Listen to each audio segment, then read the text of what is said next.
In this video, I will show you how to change your connected bank account on Crypto.com. So to do this, first you can open up the Crypto.com app. Then from there, what you will need to do is click on the deposit button. Because in order to link a new bank account, you will first need to make a small deposit from that bank account.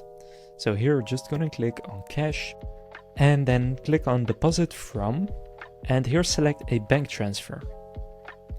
It will then give you some bank transfer details that you can use to make a deposit of at least €1.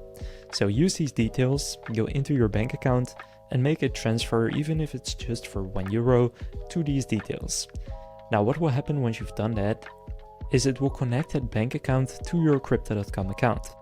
Meaning first you can send money to it again in the future, but second, if you now go into withdraw money by going to accounts, then opening up your fiat wallet, for me euro, and then clicking withdraw, you will then see two, and if you click on that, you can set it to a different bank account.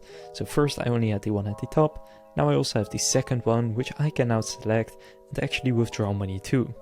So that's how you can change your bank account on Crypto.com. If this video was helpful, please consider leaving a like and subscribing to my channel. With that being said, I will see you in the next video.